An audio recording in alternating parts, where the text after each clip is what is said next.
Hello guys, ngayong araw nga ay tayo ay magpapacheck up dahil marami nang sumasakit sa ating katawan at para mawala na rin ang ating mga agam-agam, nagpunta ako sa clinic. Waiting tayong tawagin ni Doc. Nandito tayo sa kabilang room. Meron tayong papel. Ayan, bibigyan lang natin yan kay Doc kapag kasunod na tayong tinawag. Kasi maraming pasyente, kailangan nating pumila. Ayan na nga, tayo na ang next. Dito na tayo kay Doktora. Nang sumunod na araw, pumunta nga ulit tayo sa clinic at ang sabi ni Doktora, kailangan natin magpa-general check-up. Wala pang tao. Dito naman. Dito. Sugar. Dito yung high blood. Dito yung high blood.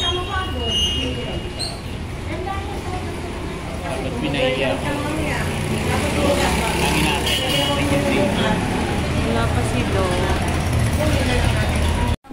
Meron din doon. Ito sa kampo siguro ganun din o private din siguro yun. Hindi ko pa po na-try doon. Ha? Hindi ko pa po na-try sa kami. Hindi siguro yun. Dito lang kasi kami, malapit lang kasi kami. Medyo malayan.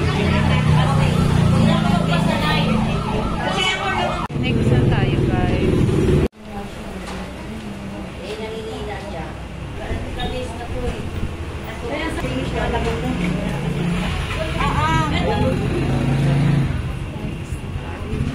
Next na tayo. 3,000 plus. Wow. Masakit.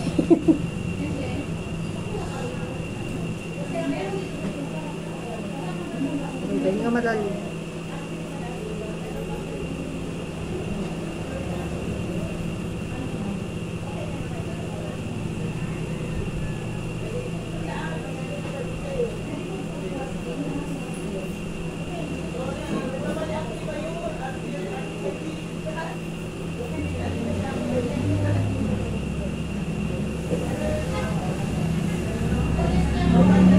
Sige, open mo.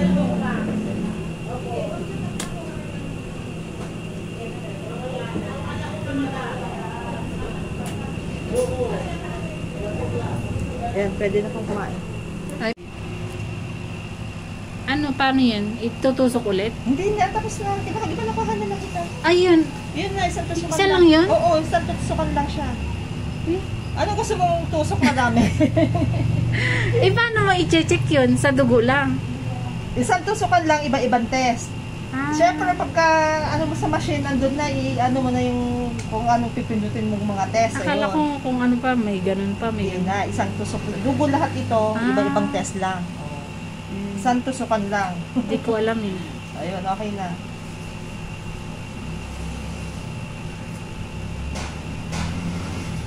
Sige. Bago mabayad na ako. Oo, oo.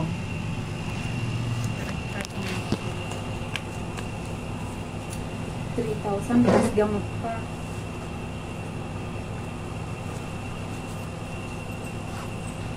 Ano oras bukas mo kukuha? Mga 10 na lang, ha? Tapos ipapabasa ko na kay Doc. Oo.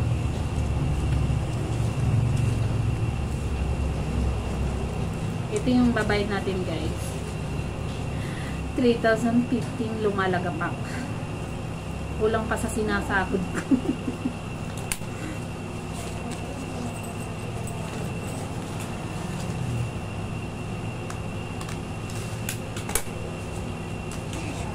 Okay na. Kasi yung ano, yung hingi ka ng ano, resibo doon kay Lani. Bukas na lang. Oo, pasok ka na lang guys. Okay. Isa lang palang tusukan yun. Isa lang palang tusukan yun. Nakala ko tutusukin pa kung saan saan. Tapos itetest lang yung blood mo. Oo, blood mo. Doon makikita. Di pero iba yung bayad. Pag Ayan nga. ano lang, 1, 3, magkano? 3,015. 3,015. Pati yung sa electrolytes, yung sa potassium, sa ganun. Ay, sana mo doon pa sa 1-3, ilang lang malalaman mo. Blood gain. Blood gain. Yung sa Yan lang. Ayan. kaya, Hindi ka na mangamba dyan. Kasi lahat ng kasi sabi ko, minsan yung nanghihina ako. Yung parang Ilang ka na ba? 38. Ang dami ko na. Hindi ko alam. Siguro sa kaiinom ko dati. Ang alak. Ngayon siya umano. Hindi na ako. Hingi ako Wala receipt. ka dyan. Dati lang eh. Oo, nasa labas. Hingi ako ng receipt. Di bukas na yung pupunta. Ay, gano'n. Kaya pala bukas pa daw. Tapos, papabasa ko pa kay Doc. 12 eh, araw ng ano, kalayaan. Kalayaan ba yun, te? Oo, independent. Kaya pala lumaya na sila. Kaya lumaya na yung mga nandiyan dyan kanina. Nagpulasan ako. Hi guys. Ngayong araw nga pala yung result ng aking laboratory kahapon. Kukunin ko na. Tapos ipapabasa ko kay Doc. Alamin natin mamaya guys kung ano ang resulta. See you later guys. Bye.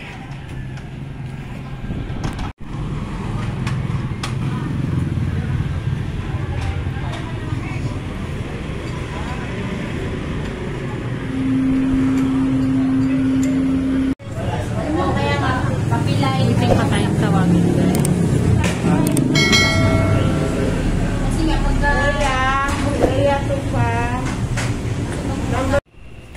Dito na tayo sa loob. Next na tayo guys. Ito yung resulta ng ating test kahapon. Ayan, ito yung sa thyroid.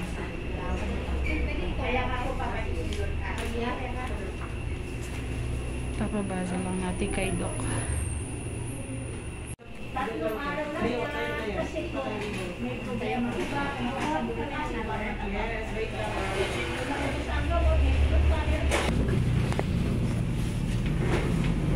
Okay po. Hello po, Doc. Ito na po yung result. Oo, sige. Tapos, pambaba ng sugar mo, no? So, di sabihin, hindi ka talaga diabetic, ha? Medyo, may lahi kayo ng diabetes? Opo. Pero So, hindi po siya mataas. pero hindi ka sigurado rito.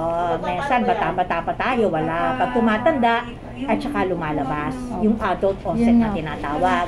May lahi kami, ako mother ko, ha? At the age of 60, doon lang nag-develop ang diabetes ko. So, nakakaasar. Minsan, nag-hypoglycemia ka. Minsan, medyo below. Minsan, 60. Kala ko nga wala eh. Kasi hindi naman 100% Opo. na... Ano po ba yung mataas na blood sugar? Ay, ito ang normal. Normal lang po Hanggang yan. 5.8. Ang iyo sobra baba. Wala tayong problema sa baba. Problema natin kung mataas sa 5.8. Kasi hindi nga po akong mahilig sa matamis. Eh, ako rin hindi. Sa maasim Meron po, pala. maalat. Yun. So, basta ngayon, wala. Pero hindi tayo kampante ron. Kasi anytime in the future, pag Sa mga matanda na kinakain. tayo, ayan, pwedeng mag-develop. Kasi nasa genes mo, nasa dugo mo. So, tingnan mo yung creatinine mo. Yung creatinine mo, ang creatinine natin, yun ang nagsasabi ng kondisyon ng kidneys natin. Okay, so ang normal na hanggang 97, ang iyo 102, slightly increase, di ba? Okay, bibigyan kita ng gamot para dito, para gumanda ang kondisyon ng kidneys mo. So, yung mga may problema sa kidneys, yan yung mga dinadialysis. Alam mo yung mga dinadialysis, hindi maganda. Pero Diyos ko, ang layo-layo nito, nagsisimula pa yan. Ang dinadialysis, mga 500, mga ganyan, na siyempre hindi Saan natin po ba yun papaabot yan. nakukuha?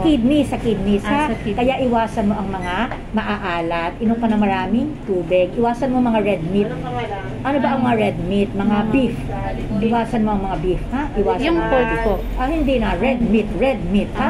Pork. Siyempre yung pork, Siyempre, hindi naman maraming kinakain din yun kasi high blood din naman tayo.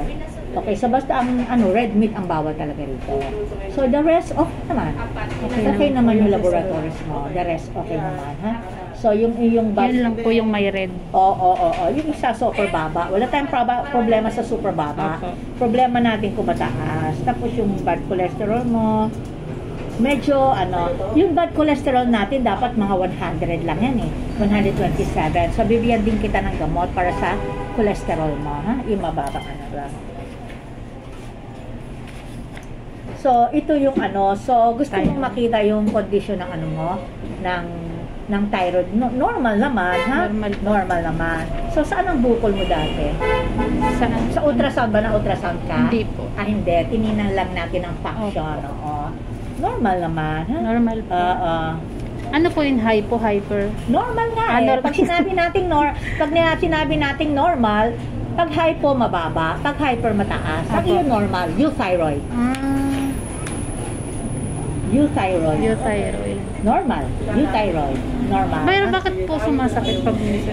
Tapos lagi pong tuyot yung ko lang. Okay, kaya nga tinitingnan natin sa diabetes. Normal naman ito. May isang ako ipapagawa sa iyo, ha? Kasi nag-normal ito, ha? Okay, so wala namang problema. So, palaging nanuniyos, inom ka maraming tubig, ha? Pwedeng sumakit kasi palaging tuyo, ha? Pwede masakit kasi palaging tuyo. Kaya inom ka na inom ng tubig. Meron pa akong isang papagawa sa iyo, ha? HbA1c. Ano po? So, isa po rin yung simptomas. Kasi yung panunuyan ng lalamunan, simptomas ng diabetes yun, yet wala ka. Meron pang isang gagawin, HbA1c. I-check mo natin yon, ha? Kasi negative ka sa fasting blood sugar, eh. Kaya meron pa tayong isang testing para sa diabetes. Yun, walang fasting na kailangan yon. Anytime pwede mong pagawa, ha? So, for the meantime, palaging tuyo, inom ka na maraming tubig. Tapos yung creatinine ko, bigyan kita ng gamot para dito. Plus, inom ka na para sa bad cholesterol mo, ha? Okay. Yung uric acid at saka ano po? Yung uric acid, normal eh, ha? Normal po, normal. Ito lang ang medyo mataas, ha? Yan din po yung sa sakit na paa. Okay, may neuritis ka, pero wala kang Arthritis? Wala kang arthritis. May neuritis ka, pero hindi mataas ang uric acid mo. Kasi pwedeng meron tayong neuritis, pero normal ang uric acid. Ang binigay ko sa yung gamot, vitamin B complex. Nasa na reseta mo to? Para sa nerves mo, ha? Opo. Just study yung mga litin, hindi mo kailangan. Ito, diretso, maintain mo to. Baka naman pag ininom mo araw-araw, mabawasan yung parang tusok-tusok, ha? Maintain mo to. So, mag-inom ka ng gamot para sa creatinine mo, ha? Pag mo red meat, inom ka na marami tubig, iwasan maaalat, ha? Kunin mo na eh. Sa'yo yung guideline. O yan, kung bibili ko ng gamot, kunin mo na yung gamot mo para makainom sila. Magkano ba dito? Yung gamot, sa 10 piso, tapos yung 1 piso, 60, diba? 60. So, keto low plus amino acid para sa creatinine mo, ha? Once a day sa umaga. Once a day lang. Rosuvastatin 5 mg para sa bad cholesterol mo. Once a day lang, sa gabi lang. Mababa lang yung binigay ko sa'yo, 5 mg lang. Kasi okay naman ang total cholesterol mo. Ang mataas lang ng konti, yung bad cholesterol. Yan, para sa bad cholesterol mo. Once a day. So, iwasan. Ito po yung sa May ka ba sa umaga. mamantika? Opo. Oo. Minsan po, nilalagyan ko ng mantika yung so kanin. iwasan mo, kasi yung bad cholesterol mo, ha? So, dati nga, masarap nga kasi ang di Yung ba? mantika po ng baboy. Masarap ang fried rice, di ba? Masarap Opo. Kaya kami, hindi na kami nang makain ng fried rice. Steam fried. Steam Steam rice na lang kami. Talagang regular na luto lang ng rice. Hindi na kami nagpa-fried kahit yung mga tirang kanin, di ba masarap yung Opo. fried rice. Kasi sayang po Ay, kami Nanghihinayang. kinakain pa rin namin yung Opo. tirang kanin. Eh, sasapaw lang. Oo, kaya kami na microwave. Binubudbudan lang namin ng tubig. Opo. Yung natira mong kanin, ano mo lang, bisikan mo ng konting tubig, tapos microwave namin na. Nakain namin ng pero nasanay na kami sa hindi na yung fried rice. Fried rice. Ay, kasi medyo mataas yung bad cholesterol mo. Doon po yung nakukuha. Oo. So, anong gagawin mo? Yun, iwasan ng sobrang mantika, crispy pata, mangyempo. Ay, Pwede ka ang ba sa sasarap. itlog? Hindi po. Oo, kasi ito mataas din sa cholesterol. Ha? Ay, ano po mga bawal, Dok? Halimbawa, alak, mga ganun. Ay, hindi naman. Hindi po bawal. No? Hindi. Siyempre, kahit anong bagay, basta sobra hindi maganda. Opo. Alam mo naman yan. Ha? Opo. Pero dito sa condition mo, yung sinabi ko na red meat, Tapos dito naman yung sobrang mantika. Ha? The rest naman, alam mo na kung ano yung mga pagkain hindi dapat kainin. O minsan-minsan, wala namang problema. Opo. Diba? Okay, so ito, may neuritis ka, kaya may tusok ka. Then, check mo yung HbA1c mo, baka may diabetes kang tago. Ha? May diabetes sa tago eh. May ganun. Yes, okay. So, the rest, okay naman. Yung gamot mo, ha? Thank you po, Doc. Okay, kita tayo pag may resulta din, ha? Opo. Hi guys. At ayun, yun na nga ang result ng ating laboratory. Okay naman yung ating blood sugar, medyo mababa nga lang, pero okay lang yung kaysa naman mataas, kasi mahirap kung mataas ang blood sugar, mahirap siyang pababain. So yung problema lang natin is yung creatinine. Iwas na lang tayo sa maaalat. Thank you Lord, dahil mababa ang aking blood sugar. Hindi ako, ibig sabihin hindi ako diabetic. So yun, thank you Lord. Maraming salamat po sapagkat hindi ako diabetic. So yun lang muna guys. Thank you for watching. Don't forget to like, share, and subscribe. Bye!